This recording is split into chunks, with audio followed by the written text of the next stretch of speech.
everyone, in today's video I'm going to be doing a little bit of a Q&A, get ready with me style. I needed to get ready for the day and I really wanted to make this video, but we all know as moms we only got little bits of time, little pockets of time while those babies nap. So I thought I would just combine the two, do my makeup, talk a little bit about what's been going on with us in the last 9 months of my baby's life, answering a lot of your questions that you gave me on Instagram, which reminds me, if you're not following, please do. I've got my nice Mother's Day bouquet from my lovely best friend here because I just thought it was a nice little beautiful accent for you to look at if you get sick of looking at my face. I've got my coffee, I've got my makeup ready to go. So without further ado, let's get in to the painting of the face and the answering of the questions.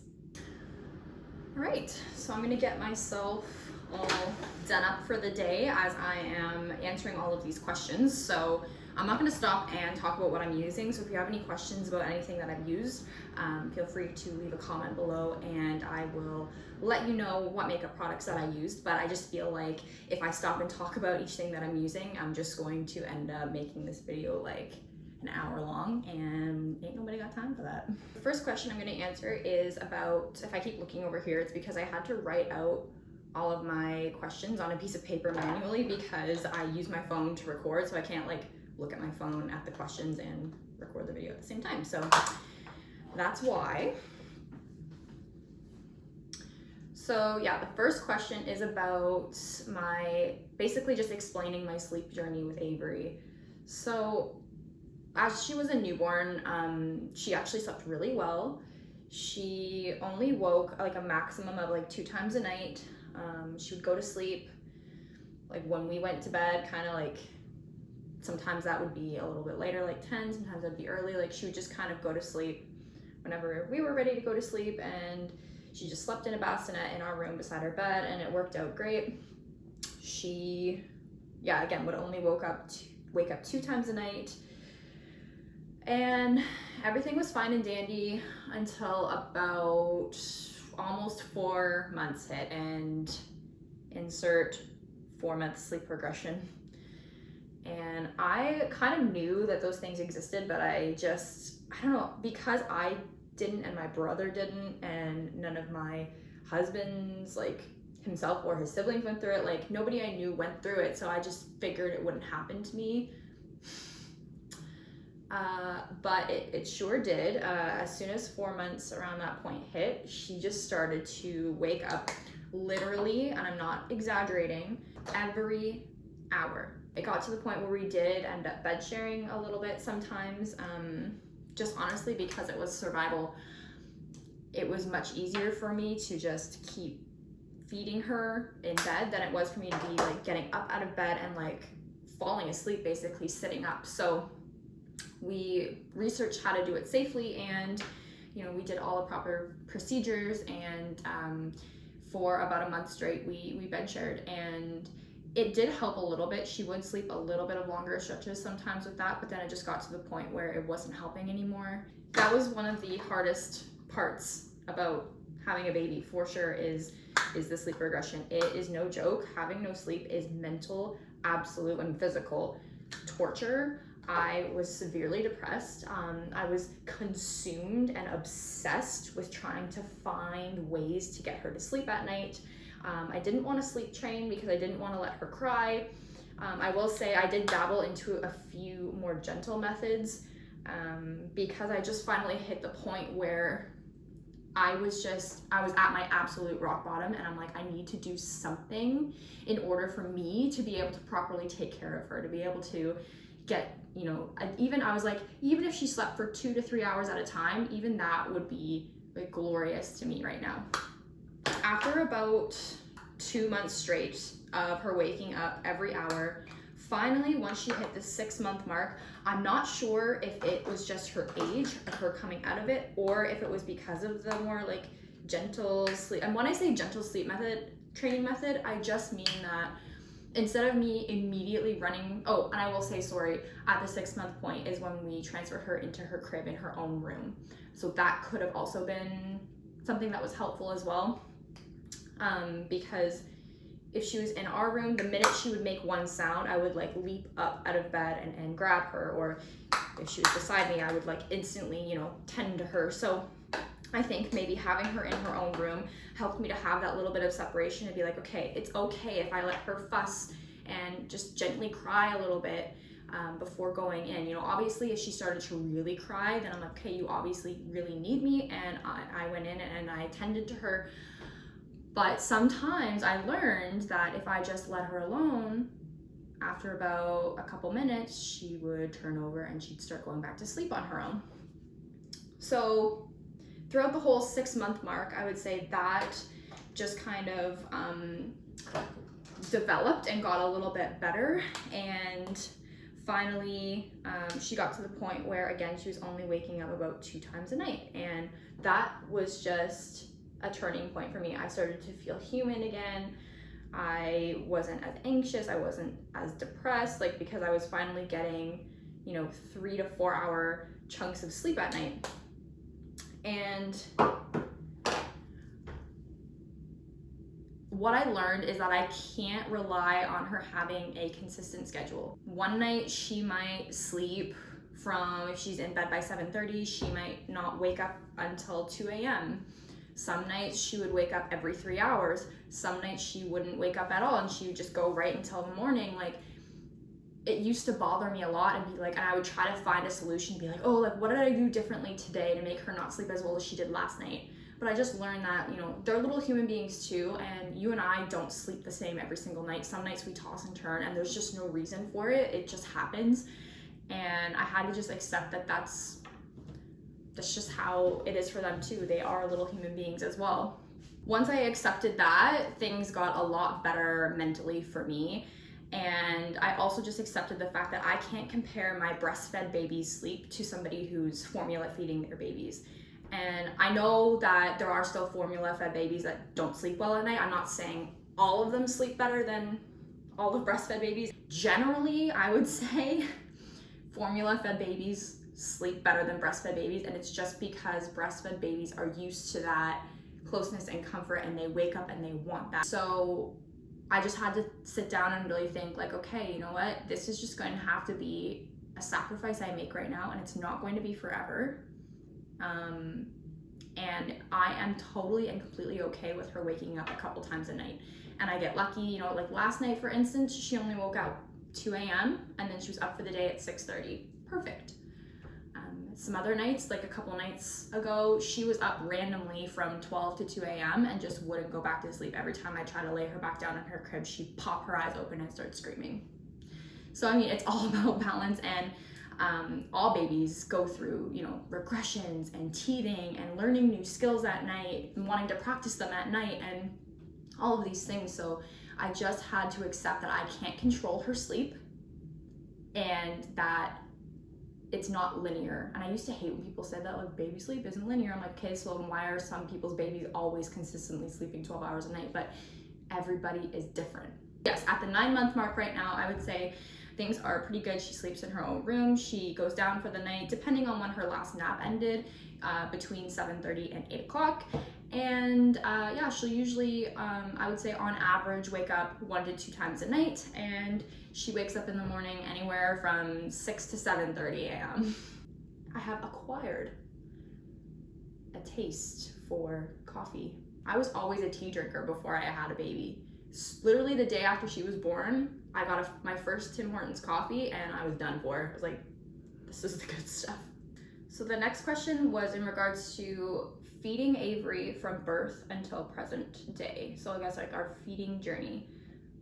So I want to make a separate video just all about breastfeeding in general, because somebody else asked me about like a breastfeeding update.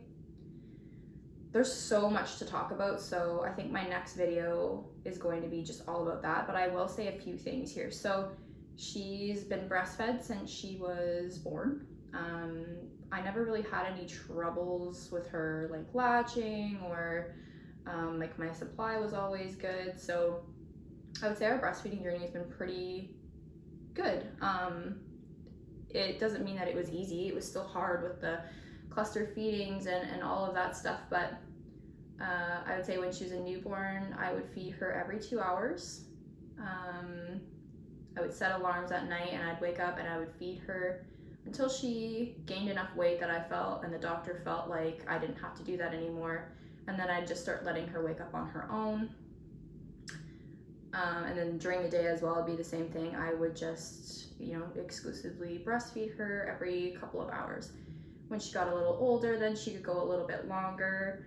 And I would kind of just go by her cues, and I would just kind of, I would know if she was crying. I would exhaust all methods first. I would go and see if she's hungry first, and if she didn't seem like she wanted the boob, then I'm like, okay, obviously you want something else. Maybe you're tired, maybe you're whatever, right? She did have a few formula bottles in the first couple days of her life, just because my milk hadn't come in yet, and it was starting to just affect me mentally horribly to be hearing her crying, knowing she was really hungry. And I know that they say colostrum is like all they need, but it just helped me to feel better to just give her, like, supplement a little bit of formula just during that time, and then I would still pump. So every time I would give her a bottle, or my husband would be giving her a bottle, I would pump so that my milk still would come in, and I wasn't like jeopardizing that. But that was just my own personal choice, and you don't have to do that, but that was just what I wanted to do because it made her like satisfied, and I also wanted to get her used to a bottle. I know there's tons of contradictory information about whether or not they're going to get nipple confusion if you give them a pacifier or a bottle. Avery didn't have that, thankfully, so I didn't have to worry about that. Then when the 6-month mark hit, that's when I started dabbling into purees. So I chose not to do baby-led weaning, my own personal choice. I understand all of the benefits about baby-led weaning, and I am very happy for those who chose to do it. Just with my personal anxieties and all of that stuff, I just chose that it just wasn't the right thing for us. So we just did purees. I just started with really basic things at first. I would just get like one ingredient thing. So I started with like banana and carrot and sweet potato, and then I would give her just one kind of puree for 3 days, and then if she didn't have any bad reactions, then I would introduce a new one. And then so once I knew she could have banana and once I knew she could have sweet potato, then that's when you can start buying the combination. So there's like a banana, sweet potato, blueberry mixture. So then I would be like, okay, I know she's good with banana and sweet potato, so let's try a banana, sweet potato, blueberry. And then if she has a reaction, I know it's the blueberry. You know what I mean? So we've been doing that since 6 months, and I would say like the first few weeks, she definitely wasn't interested in eating. She would like spit it out. She would like, she just wasn't interested. And I think it's a new thing for them. She's just used to drinking milk for the first 6 months of her life. So it was just a new learning curve for her. But I would say after those first few weeks, she just got the hang of it, and she just loves food now. She looks forward to it. I give her, like some rice cereal, usually in the morning, about an hour after she's had her first like breastfeeding. And then right now she breastfeeds like right before her naps. And so usually for lunch, I'll give her like a fruit combination, and then for dinner, I'll give her like a vegetable meat combination or something like that.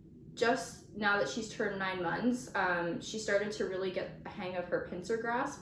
So I've started to give her little tiny pieces of, I've started giving her like the puffs and like rice rusks, things. I started with things that were very dissolvable in their mouths.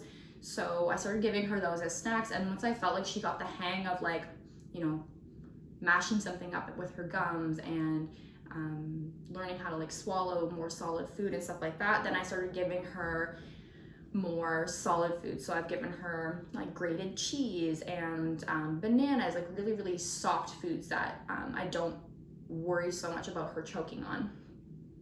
Avocados, I've given her sweet potato.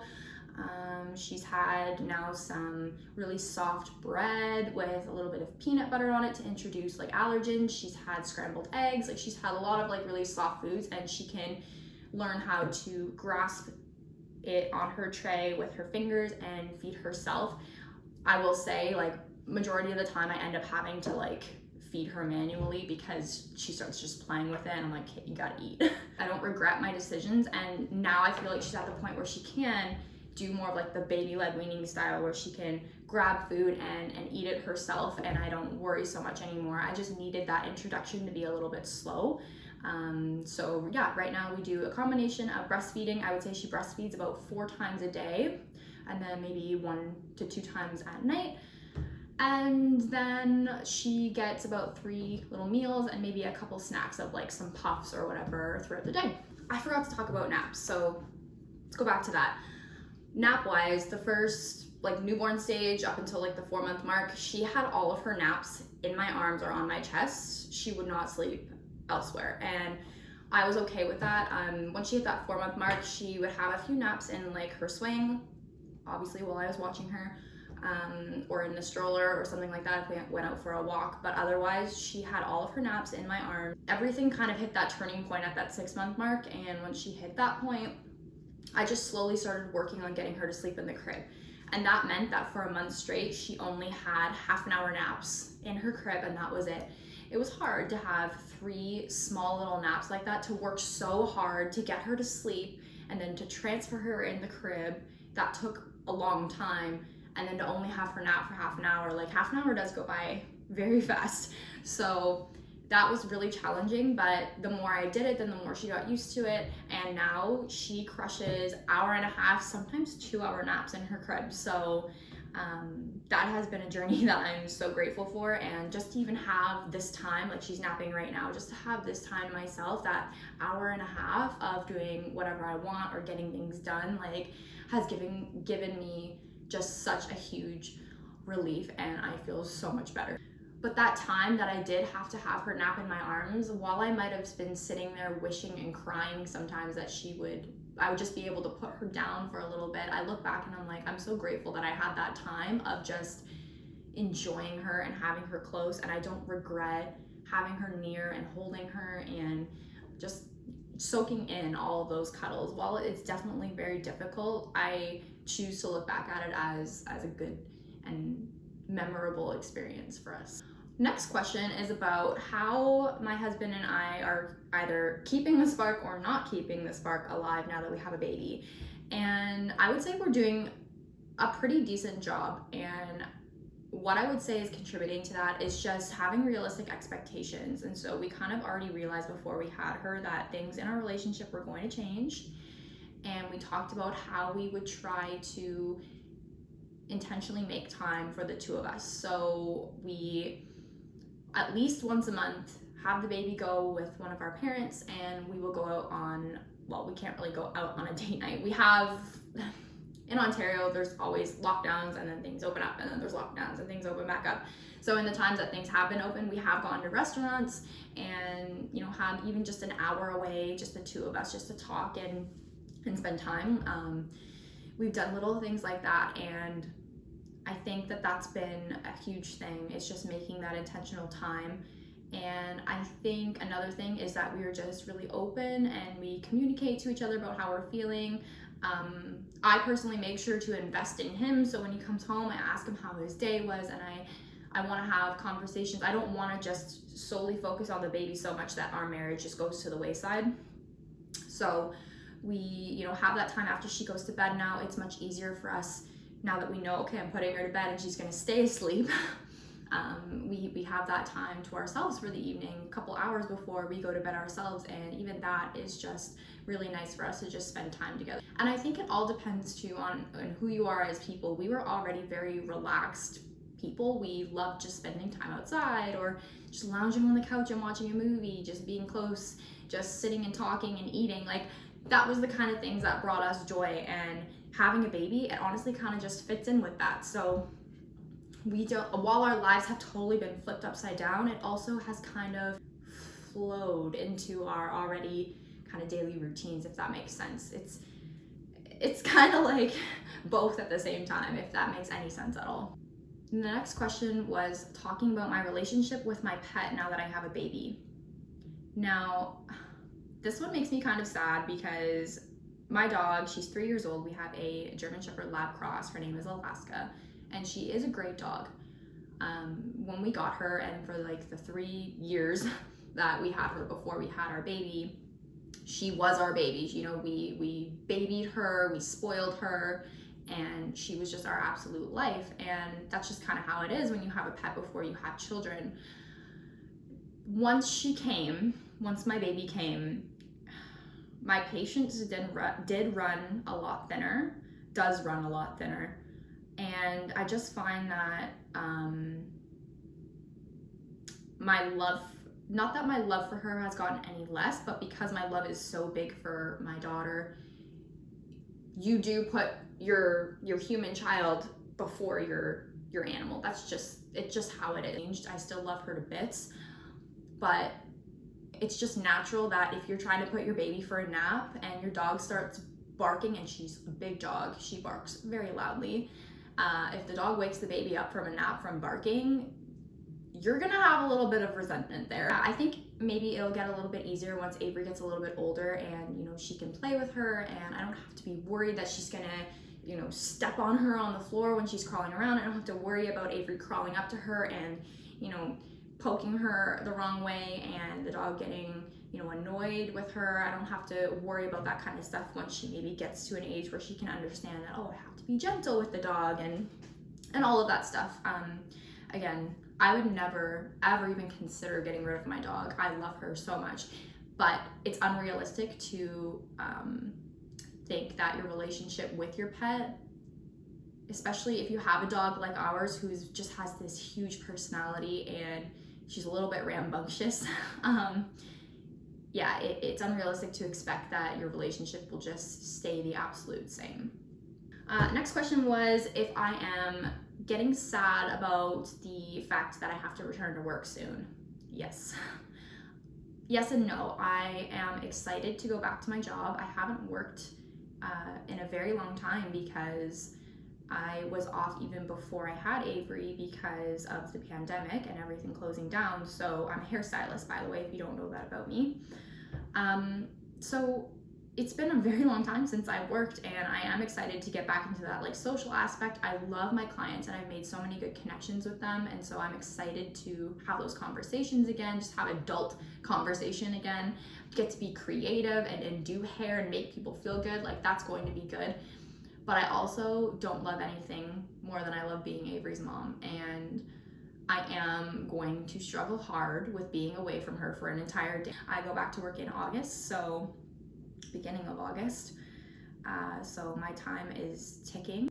I'm just trying to think, you know, I really miss my coworkers. They're like family. We are all so close, and so I'm hopeful and excited that we will all get to go back to work at that point if things are open back up again. My mom also is going to be watching Avery while I'm at work, so I don't have to worry about putting her in daycare.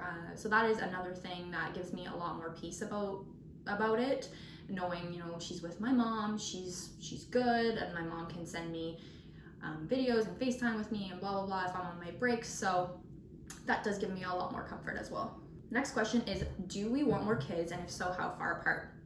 Yes, I definitely want more kids. I want at least one more kid, if not maybe two more. So my maximum is 3. I don't want any more than 3. But I always say, you know, if I were to have a boy next, I would probably consider stopping at 2.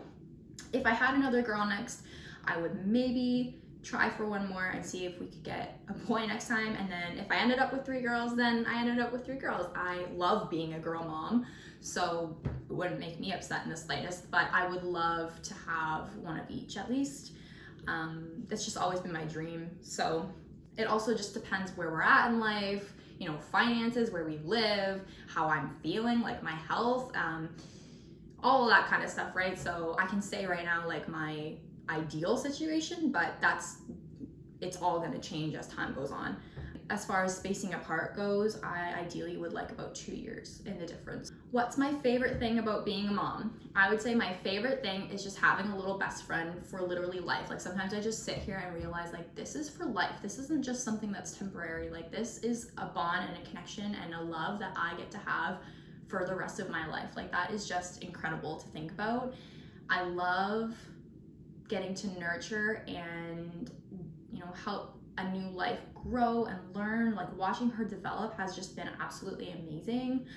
But yeah, definitely the love is the best. The cuddles and the laughs and the happiness and the joy, and she's just brought so much meaning and purpose to my life. I think about my husband and I, actually, we sit down and we think, like, what did we even do before she was born? Like, if you think about that time, like, life just seems so like blah. And that's just us personally, how we felt. She has just given us so much more to look forward to in life, just so much happiness and purpose.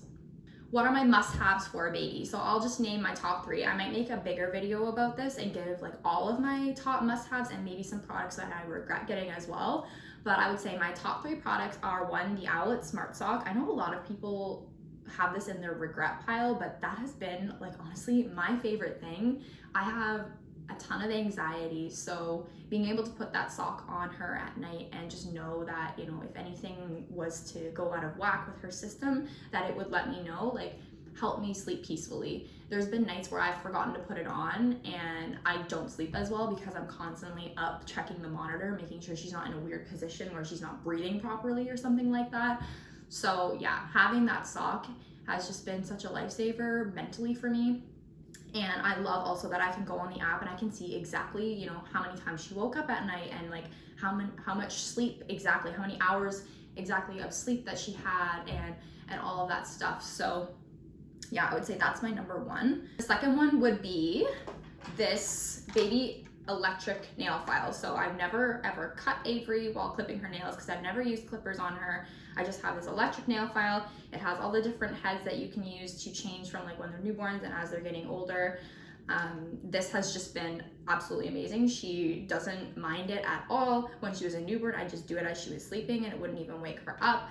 And even now that she's a little bit older, she just kind of like sits there and stares at it. She's like, whoa, like as I'm doing it, she thinks it's really cool. So yeah, I would say definitely an electric nail file for baby's nails. My number 3 product would be a baby wrap or a baby carrier, like both in my situation. So especially in the newborn stage, Avery was the type of baby that just never wanted to be set down, and sometimes I would just want my hands to myself. So having that baby wrap and having her be able to have those naps on me or just, you know, be snuggled in while I was trying to do a few things around the house, that was just an absolute lifesaver. And I loved being able to baby wear her. I loved that closeness, and I would go out for walks with her like that, and I would even just walk about the house that way. And I feel like it saved a lot of tears on both of our ends.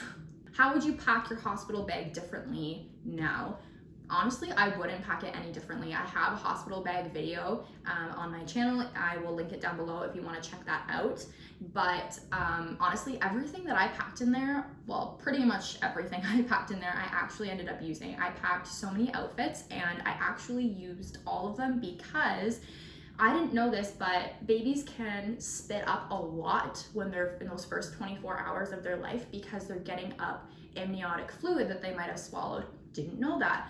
But that first night in the hospital, she spit up a lot of spit up, good like 2 to 3 times, and I would have to change her each time. So I was so thankful and happy that I had these extra pajamas and extra outfits and all of this stuff. Plus, I didn't know how long we'd have to be in the hospital. I didn't know how my labor was gonna go or if there was gonna be complications or health issues. So I wanted to pack enough to be able to sustain us for a few days or a week or however long if we had to be there. And also, because of the fact that it was a pandemic, my husband wouldn't have been able to just leave and go grab more stuff and come back. Like, we had to just bring everything that we needed. So yes, I overpacked, but I actually ended up using a lot of this stuff. And I would say the only thing I didn't end up using was a lot of the shower products. But again, I'm still happy I had it there if I needed it. But we were only in the hospital for 1 night, so I just waited till I got home the next day to shower. Okay, and the last question I'm gonna answer is, how do you, I didn't write it down fully, but it's basically, how are you not losing yourself in motherhood, staying true to who you are and making sure that you're still you while being a mom? And I would say that, you know, my dream was always to be a mom. So I feel more me now than I have ever felt. Little girls, as you're growing up, would say they wanted to be this or that. I always wanted to be a mom. I was that girl that always had a baby doll in her hands and would always love to play mommy. That's just always what I wanted out of my life. So I do feel the most fulfilled that I've ever felt. But in saying that, the personality type that I was before I had a baby is still what I can be now. So I was never really the party type. I was never really like super adventurous, and you know, having a baby hasn't really hindered any of the things that I've loved. I loved going outside for walks and spending time in nature. I loved reading, and I loved being creative, doing art, watching movies, like things like that. That was my like happy place. And honestly, having a baby hasn't really put a wrench in any of that stuff. I just take her outside now. While she's napping, that's when I can be creative like this, and I can, you know, do my hair and makeup now that she's napping a little bit longer, and put some time into myself. I like to bake. Like, I can do a lot of these things while she's awake sometimes, or while she's having her naps. So I feel like just intentionally making that time to be like, okay, you know what? I know she's gonna probably have 2 naps today. So during that first nap, that's when I'll do the thing I wanna do for me. During that second nap, that's when I'll do the things that I need to do around the house or run the errand, like do whatever it is that I need to do. It's just planning it out. And I even have like a weekly calendar that I'll write down exactly the things that I wanna do and during what naps. Even if that means literally being like, AM nap, self-care, PM nap, mop and vacuum the floor, like, and it's just helped me a ton. So I feel like that's a huge thing when you become a mom, is just making sure you intentionally keep that time. And I will say, in the beginning, in the newborn stage, it's almost impossible, and you have to just realize that that's just going to be a short season that you're in, and you will probably lose yourself for a little bit because you won't have that time to yourself. And at least if you have a baby like mine, you won't have that luxury of putting them down for their nap and being able to go do whatever you want. Or if you're in a pandemic, you don't have the luxury of giving your baby to somebody else, your family or friends or whoever, while you go do something for you. Like, that's just how it is. So I think it's just realizing that, you know, it's a short season, and although it's hard while you're going through it, it does get better, and at least it did for me. First 6 months of her life, it was rough. I couldn't really do much for myself, but now that I have that luxury of her taking those naps, and, you know, she's a little bit easier to like put down and, you know, play on the floor with her toys and stuff like that, and I can do a few more things for me. And it's just, yeah, being intentional and mapping out your time really well. All right, so that's going to be it for this video. I hope I answered your questions well. I hope I didn't ramble on too much. I tend to do that, so really sorry. What a Canadian thing for me to do, eh? ×2. Just a heads up as well, if you're a little bit confused, I wanted to just address the fact that I did make a separate Instagram account from my TikTok, and for this YouTube channel, I made a separate account called Mama Morgs. If you previously followed my personal account and realized that you're not following me anymore, it's just because I decided for my mental health that I needed to have a personal page, and I needed to have a page for you guys. So what that means for my channel from here on out is just that I want to have Avery's privacy respected. I want to respect that she's her own person, and, you know, if she gets a few years older and is like looking back being like, oh mom, you're sharing my photos, my videos with so many like people that I don't know, like, I don't want to ever make her uncomfortable or put her in that position. I know she's a baby right now and she can't tell me what she wants, but that's exactly the point. I'm not sure how she's going to feel in the future. So I would rather just talk about my motherhood journey and share that with you, but at the same time be respecting her privacy. So I do have a separate account now. I will link it below if you want to go follow that. That's where I will be posting, you know, all of my updates and all of my TikTok reels, videos, all of that stuff. You'll find it all there. But I just had to find that happy medium and take away the stress and the anxiety of not knowing who in the world is looking at photos and videos of my baby. I just, you know, I can handle people being mean to me, but the minute I would get a mean comment about her, I would absolutely lose my mind. The mama bear would come out, like. So I hope that's understandable. And I just wanted to address that elephant in the room. So yeah, like I said, I'm going to probably do a updated like breastfeeding video, but if you have any more ideas of videos you want to see from me, please leave a comment below. And it would really help me out if you liked this video and left a comment on it, or if you shared it. It would mean the world to me if you would support my channel, because I really want to grow this space and create a community here. So If you like my videos, please make sure to give it a little bit of love.